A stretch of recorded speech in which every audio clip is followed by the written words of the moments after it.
inside your mind. Hai, kanti-kanti setia Jeng TV, kembali lagi nih di Made in Jambi, Elok Nian. Di episode kali ini, kita sedang berada di Swiss Bell Hotel Jambi.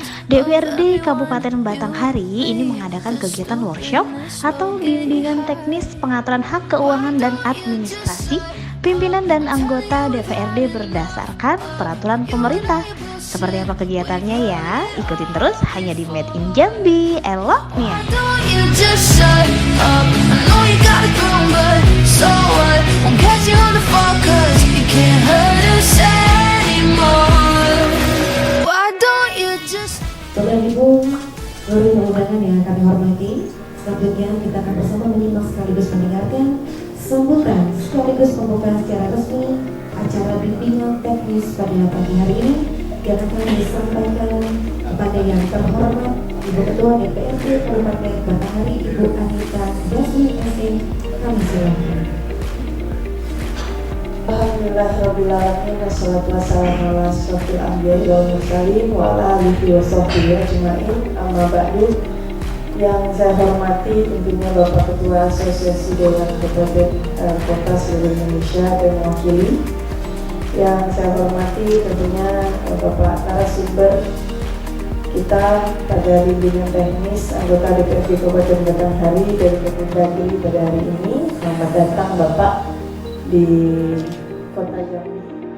Kanti, kegiatan ini berlangsung pada hari Sabtu 29 April dan hari Minggu tanggal 30 April 2023 dan berlokasi tentunya di Swiss Bell Hotel Jambi. Bimbingan teknis atau BIMTEK ini mengusung tema peran dan fungsi DPRD terhadap RKPD, LKPJ, LPPD, RPD, serta laporan keuangan pemerintah daerah atau LKPD. BIMTEK ini dibuka langsung tentunya oleh Ketua DPRD Kabupaten Batanghari, Ibu Anita Yasmin SE pada hari Sabtu tanggal 29 April 2023. Pada Nabi besar Muhammad Sallallahu Alaihi Wasallam, maka Allahumma sholli ala Sayyidina Muhammad wa ala ali Sayyidina Muhammad.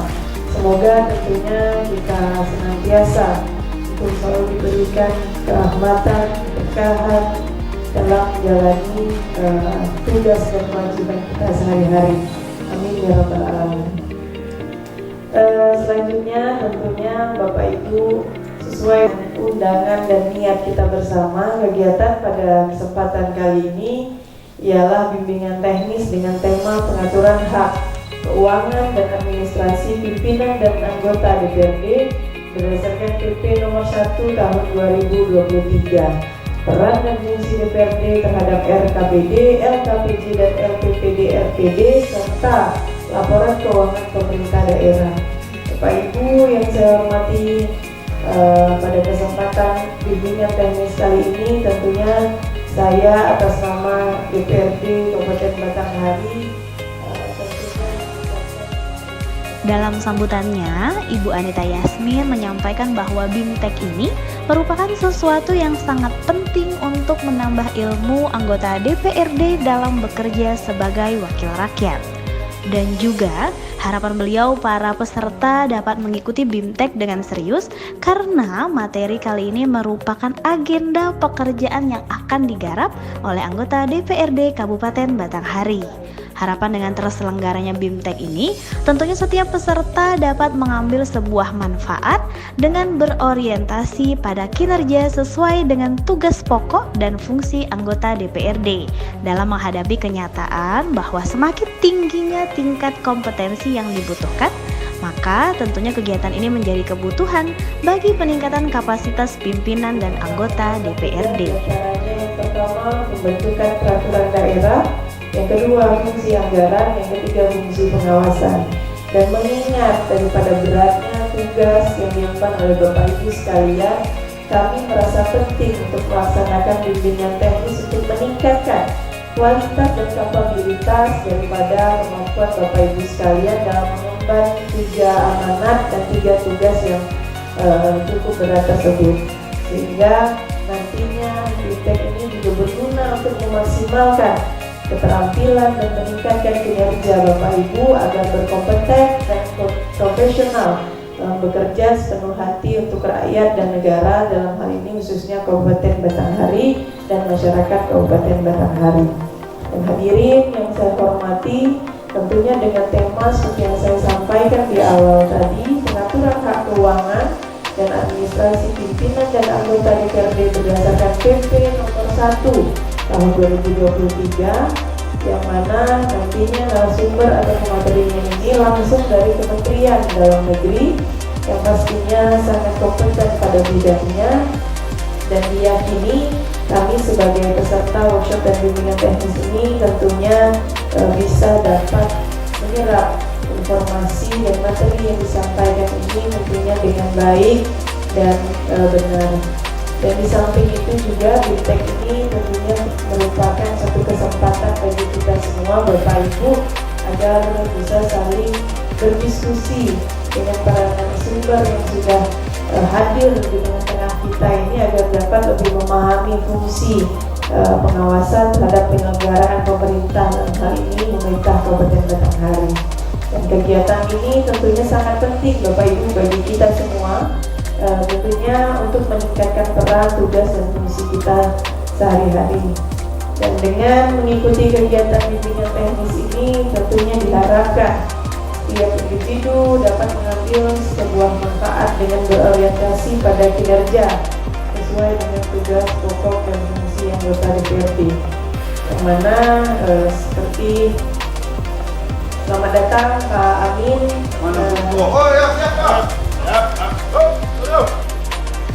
Selanjutnya saya ingin melanjutkan, kami berterima kasih tentunya kepada Kementerian Dalam Negeri dan AKASI selaku penyelenggara workshop dan bimbingan teknis ini, tentunya dengan semangat yang luar biasa, masih di tengah-tengah suasana Idul Fitri ya, tapi tetap semangat untuk menjalankan tugas dan fungsi kita masing-masing. Tapi memang untuk memulai satu kegiatan dari istirahat itu sulit Pak, tapi setelah dimulai nanti kita terbiasa untuk menjalankannya, untuk menjalankan aktivitas seperti biasa. Kemudian juga selanjutnya Bapak Ibu hadirin yang kami hormati, kami juga mohon maaf apabila nantinya dalam pelaksanaan ini terdapat hal-hal yang kurang berkenan. Jadi Bapak Ibu sekalian, saya mewakili lembaga DPRD Kabupaten Batanghari sekali lagi mengucapkan mohon maaf dan terima kasih yang sebesar-besarnya atas dilaksanakannya kegiatan kita pada hari ini, tentunya serta-merta tidak lain tidak bukan untuk mewujudkan DPRD Batanghari yang lebih baik, untuk mewujudkan juga Batanghari Tangguh 2024, sehingga nantinya Bapak Ibu di sini tetap semangat dalam menjalankan tugasnya di tengah 8 bulan ya Bapak Ibu ya, atau 1 tahun lagi, 1 tahun masa jabatannya kembali. Nah, mungkin itu yang dapat saya sampaikan.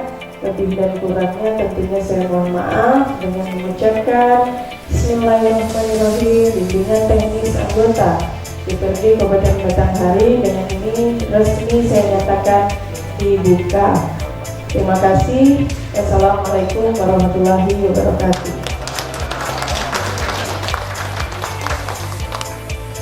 Demikianlah kata sambutan dan pembukaan secara resmi acara bimbingan teknis pada pagi hari ini. Kami aturkan terima kasih kepada Ibu Ketua DPRD Kabupaten Batanghari, Ibu Anita Yasmin SI. Bapak Ibu hadirin yang kami hormati, kita akan langsung saja memasuki acara ini pada pagi hari ini.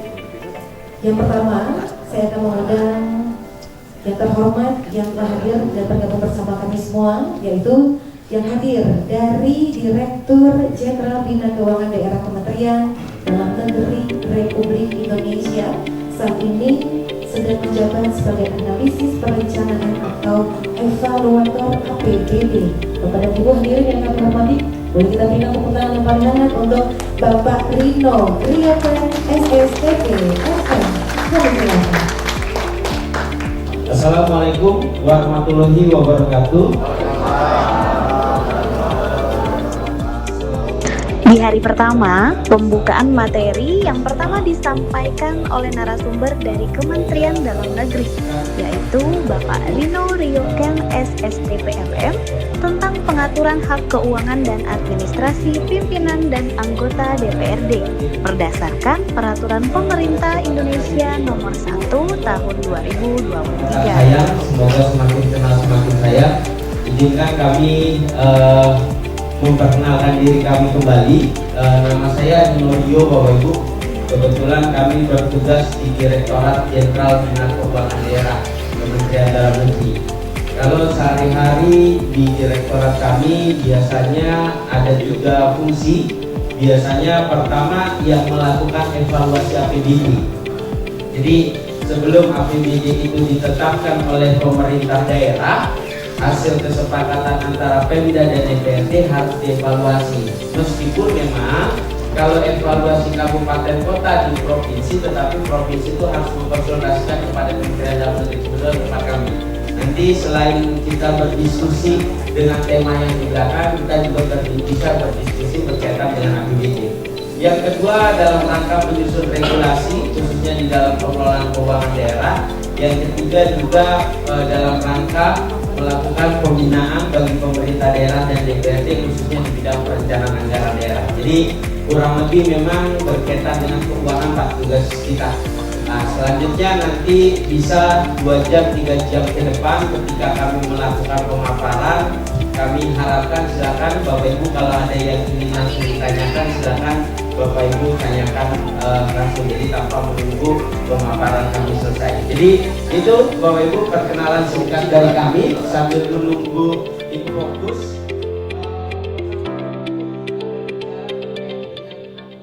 Seperti yang dikatakan oleh Ketua DPRD Kabupaten Batanghari Ibu Anita Yasmin, DPRD merupakan lembaga perwakilan rakyat daerah yang berkedudukan sebagai unsur penyelenggara pemerintah daerah. Ada 3 fungsi dan tugas serta wewenang anggota DPRD dalam melaksanakan tugasnya, yaitu fungsi pembentukan peraturan daerah, fungsi anggaran, dan fungsi pengawasan. Ternyata tetapi ada COVID yang lebih parah, katanya COVID-33. COVID-19 sudah ada vaksinnya, COVID-33 belum tahu vaksinnya kapan. Nah, tapi saya tidak tahu, kayaknya Ibu Ketua waktu kemarin hadir waktu acara di Sentul, Forkompimda, itu sudah dibuka. Bahkan kemarin kami dari Kementerian Dalam Negeri dan Kementerian Keuangan sudah sepakat, sudah mengajukan izin prakarsa dan sudah dimintai yang namanya surat antar panitia antar kementerian. Tapi nanti kami jelaskan berkaitan dengan hal terkait dengan perubahan Perpres. Tapi kami izin menjawab terkait dengan PP 1 tahun 2023. Ini sebenarnya berkaitan dengan pasca tahun 2019. Jadi ketika tahun 2019 itu muncul, memang ada surat dari Asosiasi DPRD Kabupaten seluruh Indonesia itu meminta kenapa yang namanya seorang pimpinan DPRD tidak bisa melakukan pembelian kendaraan perorangan dinas. Jadi kami jelaskan dulu, memang berkaitan dengan hak keuangan DPRD itu diatur di dalam PP 18 tahun 2017.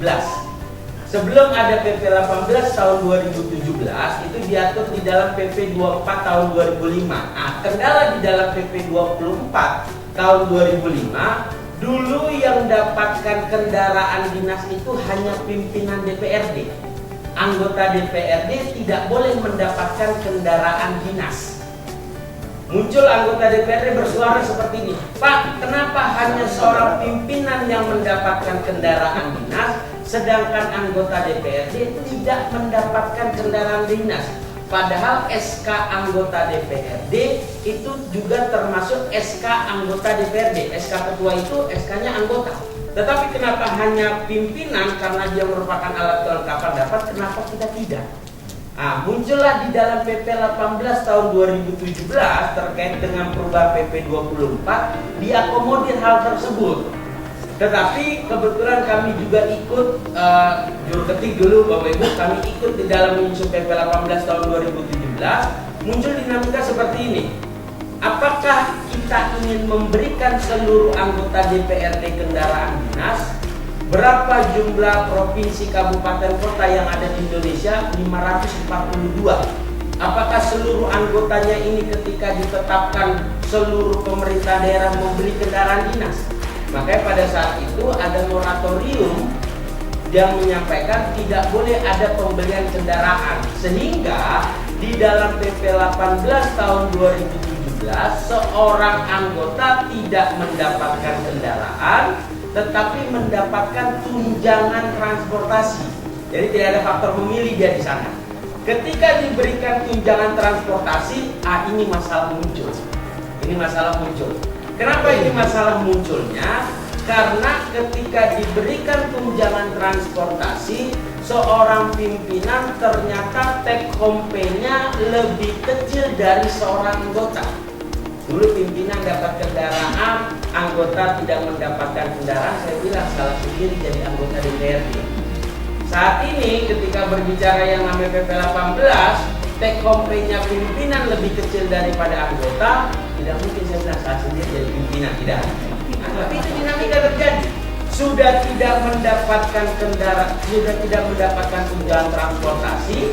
Selanjutnya yang kedua, mobil yang dipakai tidak bisa didamkan, muncullah yang namanya dinamika. Banyak pimpinan DPRD mengembalikan kendaraan dinasnya kepada pemerintah daerah. Kenapa, Pak? Lebih baik saya mendapatkan tunjangan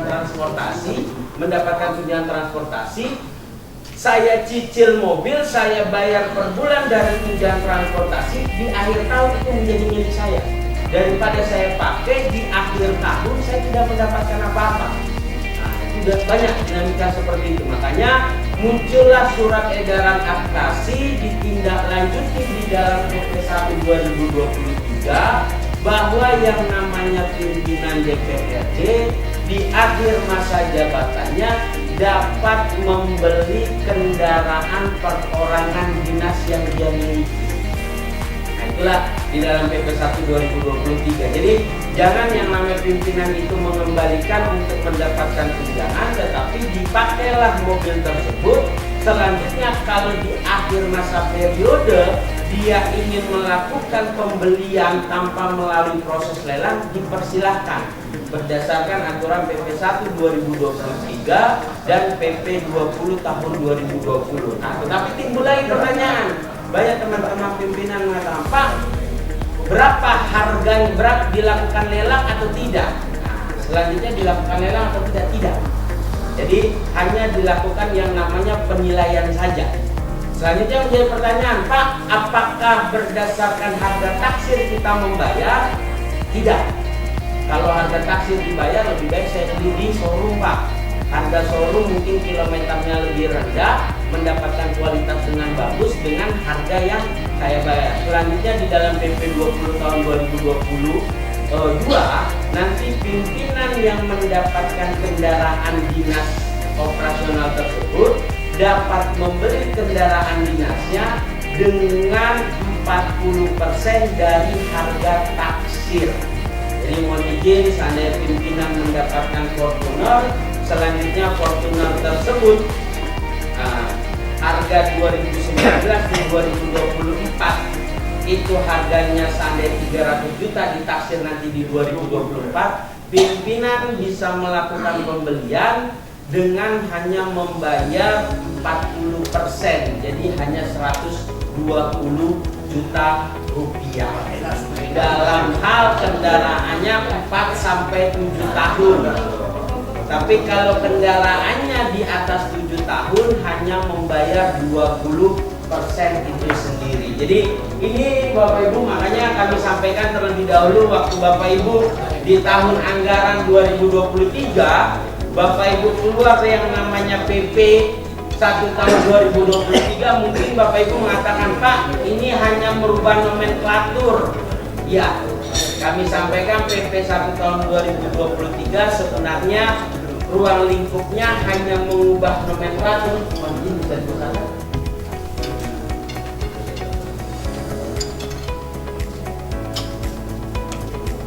Maka, mahal makan. Tanya we, jabatan sampai, gue belum sampai ke ujung pindah lo. Iya, gue sampai. Ini loh, Tahu yang kaki terus apa? Kenapa senyum kantin lah? Ya, oh langsung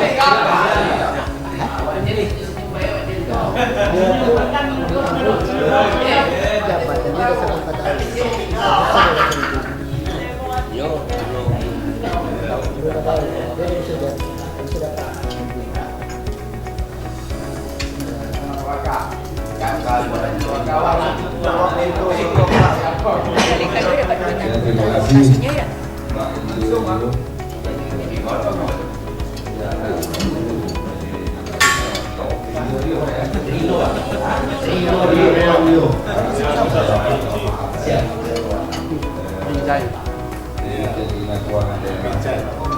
Terima kasih Pak. Mungkin ini saya menyampaikan ini nantinya berguna untuk kemungkinan penerus saya terkait dengan hak dan keuangan tadi ada sampaikan anggota dan pimpinan ya.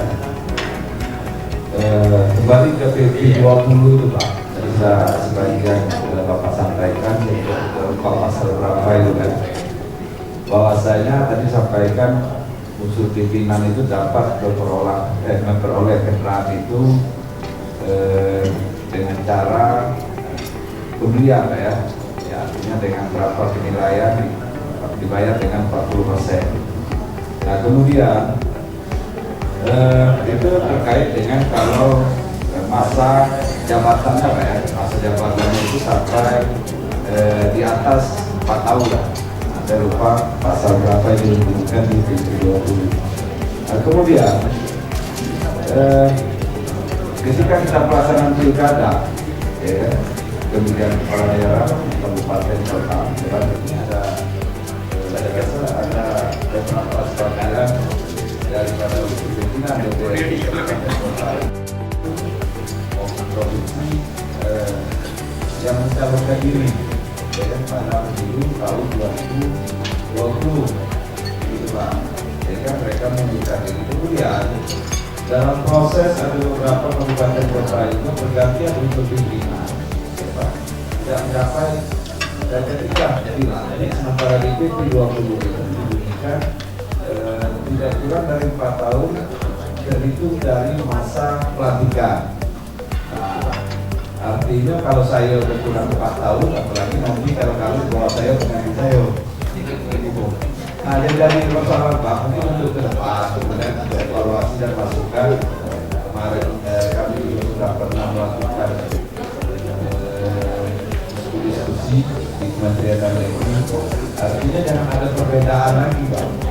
Kita ada unsur pimpinan yang digantikan daripada salah satu partai politik unsur pimpinan. Artinya biar mau berapa tahun, berapa bulan, mereka sudah termasuk yang namanya unsur pimpinan dari nanti supaya bukannya sebagai unsur pimpinan. Jadi mungkin itu Pak. Kemudian mungkin kita belum masuk ke ini ya.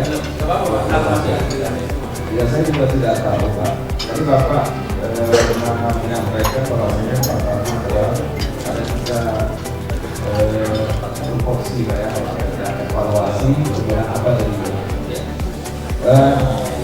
agak ini juga Pak. Jadi Bapak menyampaikan bahwasanya salah satu tugas daripada Dirjen Bina Keuangan Daerah ini akan melakukan evaluasi APBD Pak. Evaluasi APBD ketika APBD sudah dibahas dan disahkan oleh pemerintah daerah dan DPRD gitu Pak.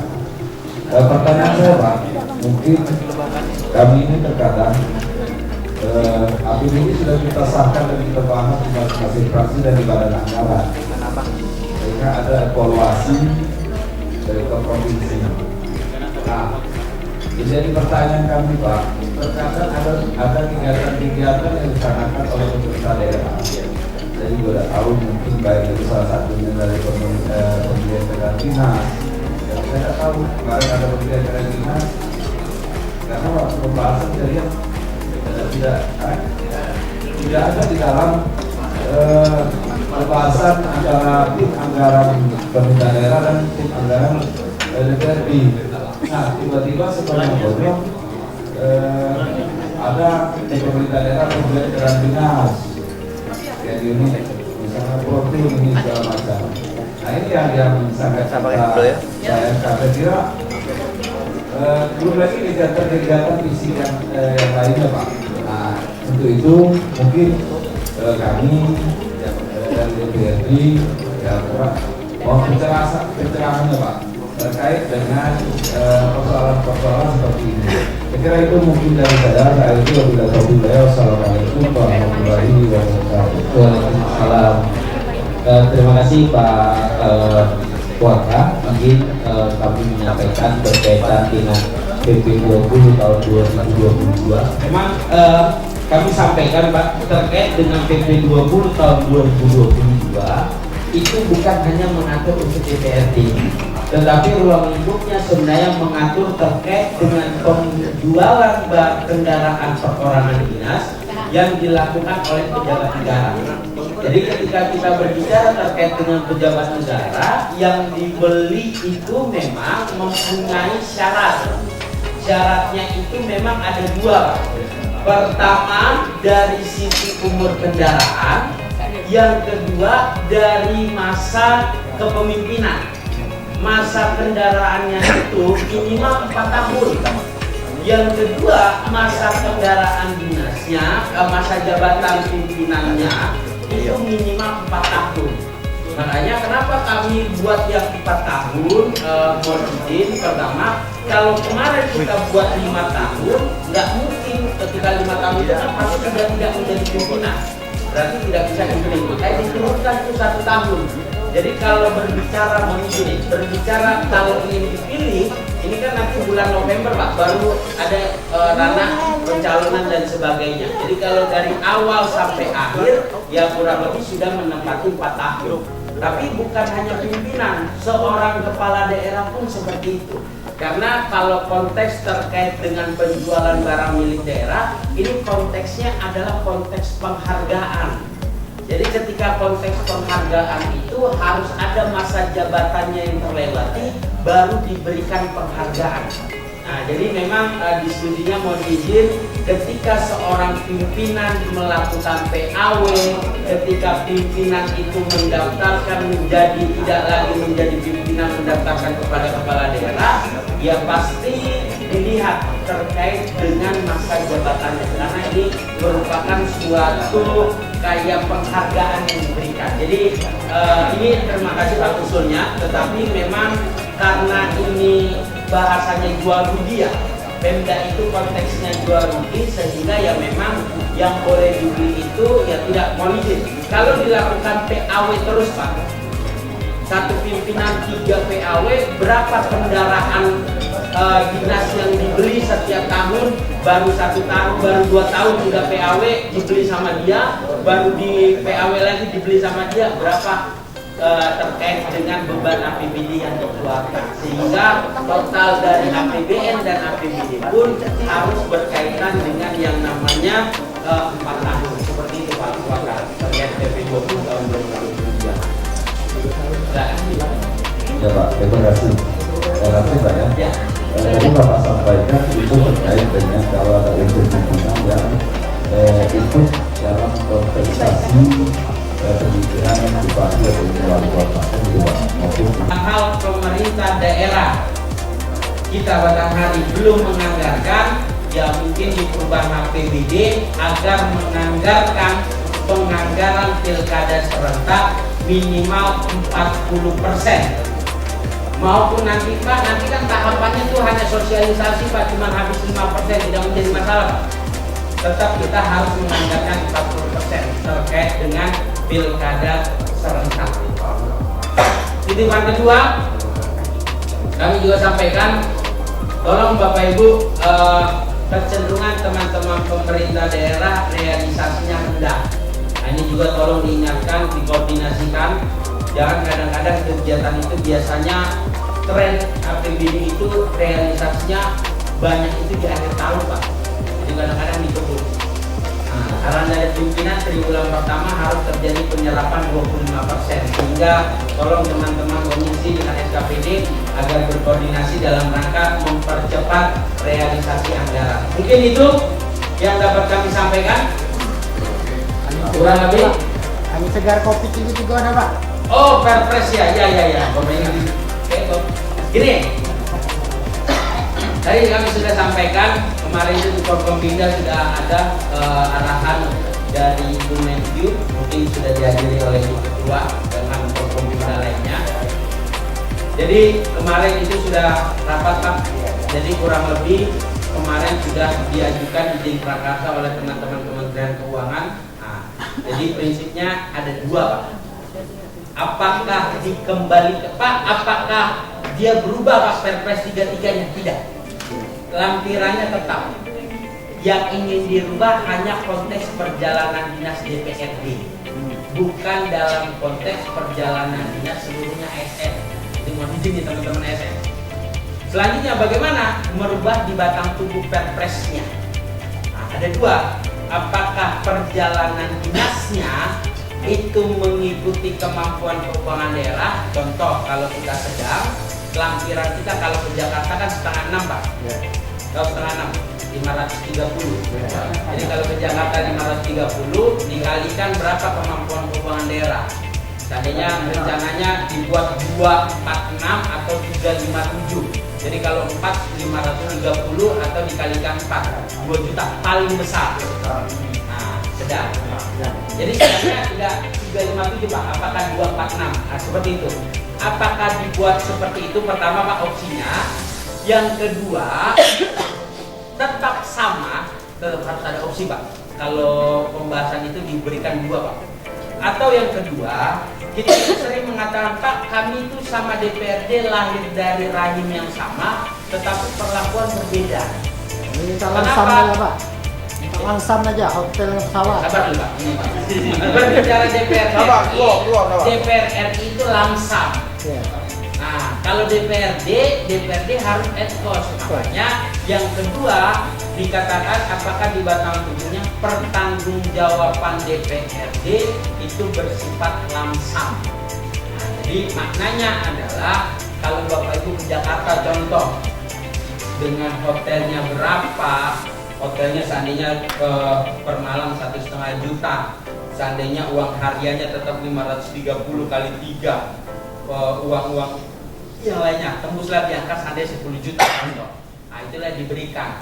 Mau Bapak Ibu kata kasarnya mau naik pesawat Garuda, Lion, Batik, ataukah naik bis, pokoknya itulah yang diberikan. Mau Bapak tidur di Hotel Majidil, Hotel Pertamina, Hotel Bintang 5, Bintang 4, itulah yang diberikan. Kalau bukan tidak Pak, memang kalau sekarang kan Bapak Ibu kan tidur di Hotel Bintang 5, makan di kaki 5. Tapi kalau sekarang nanti ke depan apakah nanti Pak KKD apakah bersifat langsam? Jadi lampirannya tetap, cuman hanya mengubah kepada DPRD. Jadi teman-teman ASN sama nih, sama kami juga seperti itu. Jadi kalau Pak Menteri pun datang ke Jambi ya cuman uang harian 430 contoh ya hanya segitu. Jadi ada dua Pak. Inilah kita tunggu proses pembahasannya. Sampai selesai pemilu. Masih proses pembahasan. Diharapkan tidak Pak. Karena tahun ini diajukan. Ya biasanya kalau tahun ini diajukan mudah-mudahan tahun ini selesai. Berapa 8 Proses waktu komitmen tersebut yang sudah disampaikan waktu acara Forkompinda besar di Sentul. Bu Ketua hadir, Pak Bupati juga hadir. Tapi yang berubah itu hanya untuk teman-teman DPRD yang mudah-mudahan dilakukan percepatan seperti itu Pak. Jadi alat Perpresnya meskipun yang tadi pengadaan kendaraan dinas, meskipun terkait dengan pemeliharaan BBM, karena pimpinan juga sudah menjerit ini Pak. Nah, ganti-ganti, kegiatan BIMTEK ini juga merupakan kesempatan bagi anggota DPRD agar bisa saling berdiskusi dengan para narasumber agar lebih memahami tentang fungsi pengawasan terhadap penyelenggaraan pemerintah daerah. Dan pastinya, kegiatan ini penting karena untuk meningkatkan peran, tugas, dan fungsi anggota DPRD untuk mengawasi dan menjalankan program pemerintahan. Yang kurang berkenan. Yang kedua, kami terima kasih atas atensi dari Bu Ketua, Pak Wakil, Bapak Ibu pimpinan dan anggota DPRD dengan teman-teman partai kuat. Masih LPR Pak, yang satu itu Pak, 2019 belum. Kita coba diskusikan. Selanjutnya kami akhiri kegiatan ini. Bu Miriam, Bu Kawasi, cukup sekian dan terima kasih. Wassalamualaikum warahmatullahi wabarakatuh. Di hari pertama, di hari ini kita akan berfoto bersama seperti biasa. Mohon izin. Silakan bersama narasumber ketua seluruh peserta BIMTEK pada siang hari ini kami persilakan. Ya, alhamdulillah hari ini sudah melaksanakan pembukaan kegiatan acara BIMTEK DPRD Kabupaten Batanghari. Tentunya masih dengan tema hak keuangan dan administrasi pimpinan dan anggota DPRD, serta tujuannya tentu untuk pemantapan kapasitas dan kapabilitas dari anggota DPRD Kabupaten Batanghari dalam melaksanakan tugas dan fungsinya sebagai anggota DPRD. Dengan ada BIMTEK ini, apakah ada koordinator dengan pemerintah daerah itu bisa bekerja sama atau gimana? Ya, tentu saja sesuai dengan temanya hari ini adalah terkait dengan hak keuangan dan administrasi. Dalam hal ini administrasi kan juga berhubungan dengan pemerintah daerah. Tentunya juga untuk mendukung kinerja kami dalam melaksanakan tugas dan sinergitas antara DPRD dan pemerintah daerah. Selama ini gimana Bu koordinasi dengan pemerintah daerah, Bu? Ya, alhamdulillah cukup baik ya, antara DPRD dan pemerintah daerah terus membangun sinergitas dalam bentuk pemantapan kegiatan dari DPRD maupun mendukung seluruh kegiatan-kegiatan dari pemerintah daerah yang notabene memang untuk mewujudkan visi misi Batanghari, yaitu Batanghari Tangguh. Pemateri BIMTEK siapa saja, Bu? Ya, alhamdulillah hari ini sudah selesai, itu langsung dari Kementerian Dalam Negeri bidang perencanaan keuangan. Nanti besok ada lagi pemateri selanjutnya.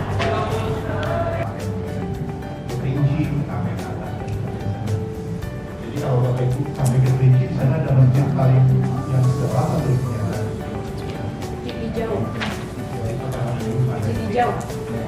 Kalau turun, tadi saya sampaikan kalau ke Rinci, kalau ini dari Palembang itu ke Jakarta dulu, terus ke Padang lewat Danau di atas, dari Danau di bawah, daerah Tolong, Muara Bumbu, terus belok ke Kayu Arum. Itu saya beberapa kali yang lewat di sana kapal.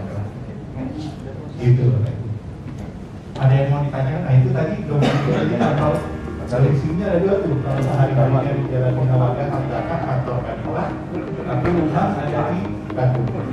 Lagi pikir dapat lagi Akhirnya jalan pada sekarang. Kalau Bapak Ibu pernah dengar tahu Angklung Ujo yang main anggungnya sampai Bandungnya, nah itu setiap hari kami lewati. Jomujo. Ya, kalau Angklung Ujo. Itu dekat Pak. Nanti kalau Bandung, jadi kami mudah-mudahan tol yang keluar di Masjid Al-Jadar tidak sesuai yang pilih lagi. Terus mungkin juga sama Angklung Ujo untuk baru terus kesalahan Lembang. Dan baru beda. Kemudian kalau putih dan sudah kamu gitu. Sudah ada. Ya. Kereta api cepat, walaupun kita ngutang terus molor, saya setuju Pak. Biar cepat bisa kapan. Jadi banyak alternatif, bisa disebut kalau kita keperluannya memang mendesak, kita ada alternatif yang kalau sekarang dengan pembangunan jalan tol, saya hampir 12 tahun bolak-balik Jakarta. Dari awal dulu itu ya pasti ada hari macetnya. walaupun sudah ditambah lagi tol ayam, tol itu terus ada nanti tol Cikampek yang dibuat, tetap nggak bisa tembus di bawah budget. Kalau lagi masuk kita pasti harus lebih. Kalau ada kereta kan harus kawasan macetnya nggak ada sulit kalau yang itu bisa jadi alternatif pilihan dari karena memang tingkat pergerakannya memang banyak. Terus juga kalau ada nanti Jakarta, Surabaya gitu. Terus baru kalau Jawa berhasil kita bisa yang di Sumatera juga, dan ongkosnya harusnya sudah bisa lebih itu kan kalau kita udah punya pengalaman. Walaupun ada yang tadi nggak juga sih sebenarnya yang pertama sebelumnya, cuma pembangunannya karena sudah tanggung harus diselesaikan dan harus Jadi apa? contohnya kalian tahu Pak Ya. LRT walaupun di Jakarta udah jadi tidak operasional, di Palembang juga nyala nggak operasional kan karena mahal kan, tapi di sisi pemerintah alhamdulillah jalan. Sekarang kalau di Palembang itu transportasinya udah macet kan, itu yang sehingga dari bandara sampai Jakarta dulu sekarang sudah kita nggak tahu kan sekarang dalam jangka panjangnya mungkin tidak bisa melakukan. Harapnya tadi ada maintenance juga yang mungkin harus dipelihara terus nanti kalau pendapatan kan nanti bisa iklan dan lain sebagainya, promosi di kereta harapannya bisa mendapatkan pendapatan terus bisa mensubsidi pengguna. Tapi ini Pak, pada umumnya masyarakat Indonesia itu apa yang dibangun tidak yang bagus. Dia bilang, tapi lo sudah jadi baru bilang aduh mau bagus, oh ya bagus. Ya itu, jadi makanya ya istiqomah. Itu Pak. Saya setuju Pak, tapi tadi kita rasakan manfaat. Ya. Ada lagi yang mau diskusikan lagi.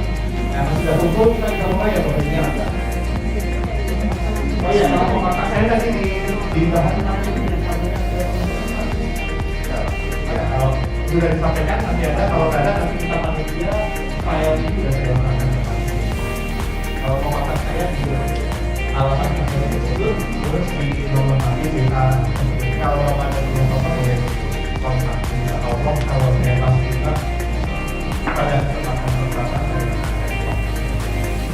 itu Bapak Ibu ya. Nah berikutnya saya izin nih di depan. Kita mulai kan jam 9, padahal saya sempat tawar kalau dilanjutkan jam 8 jam 9, jadi Bapak Ibu masih menikmati suasana di hotel di pagi hari, jadi nggak bisa lanjut gitu. Tapi saya minta permintaan dulu, saya minta selesainya bisa lebih cepat, karena kemarin pas nyari tiket untuk pulang Bapak Ibu di hari ini, saya nggak bagian tiketnya yang agak sore-sore, jadi udah siang. Itu jam 12 dan pilih tahun dari jam 11 dan jam 11 lewat itu Pak kita berada jam 11 10 gitu lah ya. Ayo masuk ya gitu. Izin Bapak Ibu ya. Baik. Nah ini topik atau agenda kita nih ada pendahuluan, ini termasuk sesi bagian kita memulai di pendahuluan pelan-pelan dulu ada seluruh. Lalu nanti kita masuk ke materi bagaimana BPK bekerja melakukan pemeriksaan ke tempat Bapak Ibu. Oh ya, itu yang paling penting Pak. Senang sekali saya. Lalu bagaimana opini pemeriksaan BPK, bagaimana Bapak Ibu nanti merespon hasil pemeriksaan BPK. Jangan dianggap BPK jadi orang asing dalam tempat Bapak Ibu. Karena kalau di pusat BPK itu kan tempatnya DPR. Ya. Gedungnya aja sebelah, bukan sebelahan, sebelah sebelah. Dan aja orang itu orang dari mantan DPR juga Pak. Oh iya. Nanti sewaktu kita diambil sebelah. Nah, hasil nukosasi itu kan dari Golkar tentunya. Betul. Banyak itu. Iya, dan anggota kami sebagian besar memang yang sudah di DPR. Ibu ketua kami juga pernah di DPR. Nah, Gitu dong ya. Jadi harusnya setiap teman-teman dari perwakilan yang datang ke Pemda ke tempat Bapak Ibu itu jadi tempat Bapak Ibu. Bapak Ibu bisa menyampaikan apa saja terkait pengelolaan keuangan negara, mulai dari masalah sampai bagaimana cara mengatasi kita boleh Pak. Sekwan yang menguruskan Bapak Ibu nanti kinerja di mana, bayarnya di mana kan, karena itu memang namanya kan perjalanan itu biaya, bukan tambahan penghasilan untuk Bapak Ibu. Dia hanya akan menambah penghasilan sedikit kalau Bapak Ibu berhasil berhemat. Nanti oleh-oleh Ya, ada belanja. nggak makan siang sama makan malam. Ada aturannya gitu kan. Puasa suruh. Jadi memang kalau tambahan penghasilan, ininya kok nggak hati nih kalau bahasa Bandung, nggak ada pajaknya. Ya, jadi komponen perjalanan di situ nggak kena pajak. Kecuali bagi yang menerima hotelnya nanti terima juga pajak. Tapi bagi Bapak Ibu itu nggak ada pajak penghasilan di dalamnya. Jadi memang bukan tambahan penghasilan. Kalau Bapak Ibu merasa tambahan penghasilan mau dipajakin waktu terima biaya perjalanan. Oke Pak, terima kasih Pak. Baik, itu ya Bapak Ibu terkait perjalanan. Nah, ekspos itu menguntungkan karena tadi, jadi Bapak Ibu tidak perlu mikirin lagi di seluruh akomodasi. Bapak Ibu terima sejumlah yang langsung yang diberikan kepada Bapak Ibu, yang kuota. Ya, itu yang Bapak Ibu terima dan bebas. Kita lanjut materi ya Bapak Ibu.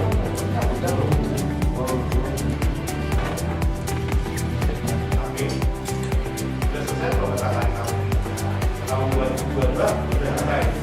Sudah disahkan pada pertanggungjawaban APBD. Sudah selesai auditnya. Auditnya sudah selesai. Iya, karena masalah masih ada lagi APBD. Karena kebetulan kepala perwakilan di Jambi itu teman saya dari sana. Rumahnya dekat jalan.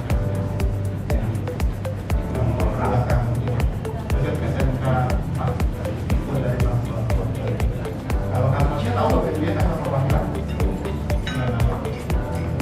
Nama kepala agensi. Nah, jadi hubungannya demikian Bapak Ibu ya. Nah, selain itu karena ada hal khusus. Hal khusus pertama adalah karena kita punya, tapi orang punya datang jadi rumah sakit kita nggak laku. Kenapa itu? Ternyata rumah sakitnya ada, kalau mungkin alat tidak ada. Mungkin Bapak bisa kinerjanya solusi apa yang bisa diberikan. Itu Bapak Ibu yang minta ada di luar. Tentang pemeriksaan pengelolaan keuangan negara, ternyata masuknya BPK bisa yang mandatori pemeriksaan keuangan, bisa kinerja, bisa kepatuhan terhadap negara. Terakhir ada Undang-Undang 12/2006 itu terkait bagaimana tata kelola BPK-nya. Termasuk tadi BPK itu anggotanya siapa aja, dipilih dari mana dan seterusnya, sampai tugas fungsi BPK-nya di Undang-Undang 15/2006. Nah, ini pemeriksaan keuangan negara definisinya adalah pemeriksaan identifikasi masalah, analisis, evaluasi, dan seterusnya. Jadi waktu kita identifikasi nggak mesti kita cari-cari atau kita nyari Bapak Ibu yang ngasih ke BPK bisa. Ada kira-kira daerah Bapak Ibu yang nanti kita lebih bisa sampai dulu supaya kinerjanya meningkat, ada nggak Bapak Ibu yang tertarik? Menurut Bapak Ibu nih pengawasan saya Bapak kita ada kan? Misalnya melihat Jambi ini, tadinya ini berkembangnya kok batang hari nggak kecipratan gitu. Apa namanya? Keramaiannya, pendapatannya. Apa itu? Ini bukan Batanghari Pak. Oh, bukan Batanghari, mana nih Pak? Ini apa namanya tuh wilayah jalan nasional Provinsi Jambi. Oh, punya Provinsi Jambi. Oke, kalau karena mungkin wilayah Bapak melewati, begitu mungkin Bapak itu. Nah, Pak. Bukan. Dalamnya bikinnya sama-sama saja. Oke, berarti PU Provinsi atau jalan raya itu? Balai nasional. Balai nasional itu dan pusat, ya. Gitu. Bapak Ibu bisa menyampaikan tadi karena wilayah Bapak Ibu terlewati, terus jalan nasional di wilayah mungkin yang terlewati Bapak Ibu, Bapak Ibu bisa sampaikan. Tapi mekanismenya mungkin dari DPRD ke DPK pusat atau lewat DPP, tapi ke DPK yang pusat karena PU-nya yang pusat itu yang membawahi itu di AKN yang ada pusat, AKN pusat. Itu yang membawahi kementerian dari Karena balai kalau yang menangani daerah nasional yang mengikuti seluruh wilayah ada namanya dia dikomunikasi. Begitu Bapak mekanisme. Auditornya berarti di kementerian Dari pusat. yang sudah Yang membawahi Kementerian PUPR, AKM 4 namanya, Auditorat Keuangan Negara. Gitu. di mana tempatnya di Pak? Ya, Di mana tempatnya? di depan gedung MPR. Gitu ya. Tapi tadi Bapak Ibu mekanismenya kan ada DPD, anggota DPD yang membawahi seluruh provinsi Jambi kan? Berapa 2 orang atau berapa? Atau DPR kan Bapak Ibu adalah sesuai partai masing-masing, fraksi masing-masing. Kan tahu DPR, anggota DPR di pusat yang dulu dari wilayah yang dititipkan itu suaranya supaya bisa ke Indonesia dan di pusat. Gitu Bapak. Jadi Bapak Ibu bisa audiensi dari sini ke DPR di pusat, ketemu wilayah itu kalau dari dapilnya yang membawahi dapil. Jadi atas nama teman-teman DPRD Batanghari mendatangi teman-teman DPR yang berasal dari dapil provinsi.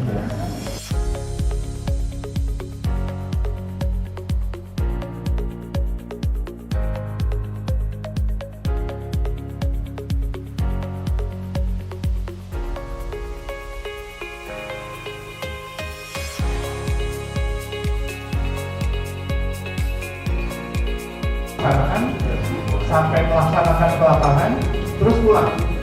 Kalau di daerah ini biasanya untuk yang pemeriksaan keuangan setiap tahunnya timnya sekitar 4-5 orang, terus 30 hari kerja di lapangan. Tapi sebelumnya mungkin sudah pernah interview, sudah datang dulu untuk pemeriksaan pendahuluan atau dia desk audit sebelum datang ke tempat Bapak Ibu. Jadi dari dulu di interview. Nanti baru ke lapangan mungkin di jawaban itu diklarifikasi. Tapi teman-teman yang dari kita sudah sampai mana prosesnya, goalnya nanti dibayar apa, kalau ada informasi bisa lihat yang di bagian D-nya. Saya kemarin melihat ada pembangunan tapi kok belum selesai ke akhir tahun, padahal kita anggarannya tahun ini nih. Tapi di Januari, ya kan datangnya Februari, April gitu ya, Maret gitu ya, tapi di Januari Bapak ada pekerjaan kok belum selesai dan sebenarnya kalau dia sama uang kerja kan dari bayar utang 3 bulan tapi kerja nah itu kalau kan cuma juga ada ya kayak gitu itu kalau yang kasih informasi bukannya menghindar tapi yang Bapak itu yang harus informasi memberikan penekanan fokusnya mana aja yang harus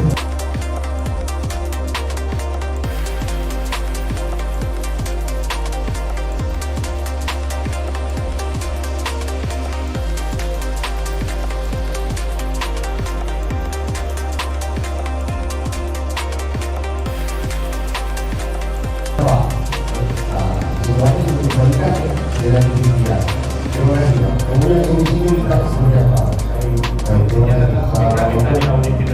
Solusi simpel dari saya, kasusnya kan seperti Hambalang. Hambalang sekarang juga satu hal. Karena yang bangun zaman Pak SBY ternyata ada solusi di pemerintahan berikutnya ya jadi yang masalahnya kan kita nggak mau membuat itu jadi masalah yang tambah besar ya. Kalau harusnya solusinya, saya udah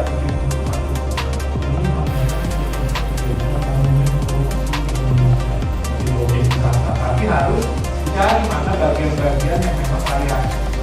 Kalau nggak layak, bagaimana supaya dia bisa jadi layak? Misalnya di karena itu dia tinggi. Sama PUPR, itu PUPR Pak. Bukan jadi kalau ini kan di luar PUPR sendiri di Hambalang, bukan Hambalang itu yang memberikan rekomendasi tidak layak sehingga dikatakan bersalah. Sehingga terbengkalai. Harusnya tapi pemerintahan selanjutnya atau pemerintahan setelah itu diputuskan kan bagi Kemenpora itu jadi masalah. Tapi kan bagi pemerintah yang lainnya kan sebetulnya bagaimana supaya masalah itu nggak jadi tambah masalah. Gitu. Bisa difungsikan seperti apa kalau bangunannya nggak dipakai kan lahannya tanahnya masih punya kita. Gitu. Dia kenapa total loss? Karena tidak layak difungsikan. Sama rumah sakit juga tuh, dianggap ITB bilang begitu, walaupun Kemenkesnya bilang oke. Nah sekarang tidak layaknya kenapa? Harus dicari sebabnya. Oh, kalau konstruksinya ini saya tak layak, dia ternyata konstruksinya untuk bangunan 200, sekarang rumah sakit ini jadi layak. Terus nggak bisa diapa-apain, harus dirubuhkan, selalu pulang. Tapi habis itu dimanfaatkan semua yang tujuannya apa kan dapat uang itu dikembalikan harusnya dapat, terus bisa dibuat bangun sesuai dengan yang harusnya. Tapi kalau ini memang nggak layak 2 lantai, tapi dia bisa berfungsi asal diberi penguatan. Nah, cari itu solusinya. Kalau nggak bisa sama kali bongkar, kalau bisa dia total loss, karena kalau kondisi sekarang nggak bisa. Tapi kalau diberi penguatan, karena tadinya ini 3 lantai, tapi kalau bisa dikasih penguatan di bagian-bagian tertentu, dia bisa berfungsi. Ya lakukan itu. Gitu. Atau nggak bisa 3 lantai, ya bagian yang lantai ketiga dipangkas habis. Jadi yang 2 lantai difungsikan sesuai konstruksi untuk 2 lantai. Dan cari itu solusinya seorang teknik bagaimana. Kalau bisa dipakai dengan penguatan, ya yang tadinya memang bisa dipakai total loss. Tapi kalau diberi penguatan kita punya kita. Kan ongkos membeli penguatan jangan-jangan memang setara dengan yang kerugian yang kita lakukan. Kalau nggak bisa dipakai sama sekali, bongkar, bangun lagi. Tapi terus kita punya rumah sakit, jangan dibiarkan nggak punya rumah sakit, kan uangnya kembali. Yang uang kembali itu digunakanlah untuk membangun atau membuat penguatan supaya dia bisa layak berfungsi. Untuk BPK, kalau di BPK mungkin ada yang tenaga tekniknya bisa menilai. Kalau kita nggak punya, kita cari ahli Pak. Ongkosnya dari BPK dan mencari ahli. Bapak Ibu tinggal minta jauh sehingga nanti dia bisa difungsikan. Nah, kasus Hambalang dengan kasus di Bapak Ibu sama, pemerintahnya tidak punya kemampuan untuk bisa memfungsikan dana kalau udah APH udah habis. Padahal harusnya kita bisa jadi APH ini kan udah selesai, udah dibuka, udah ditutup. Kita mau ambil nih lahan kita mau fungsikan supaya bagus. Berarti 2000 baru ya. Kalau sekarang kan 200 besar. Mungkin negosiasi ke jaksa sama ke hakim. Kalau di putusannya, kalau dia istilahnya karena ini barangnya ini sudah bisa kita lakukan perbaikan atau lakukan pembangunan ulang. Kemudian tetap berkomunikasi dengan BPK ya, kalau masalahnya. Ya, nanti kita BPK kalau mau auditnya salah satunya rekomendasi BPK. Mungkin BPK pada saat mengaudit tidak, ya dia akan komunikasi untuk pengadilan apakah kalau putusannya sudah berjalan ini atas barang bukti aset yang sedang bermasalah ini sudah bisa dilakukan pembangunan. Kalau enggak kan tetap lalai pertimbangan bagaimana kita BPK kemudian pertimbangan di dalam audit ini.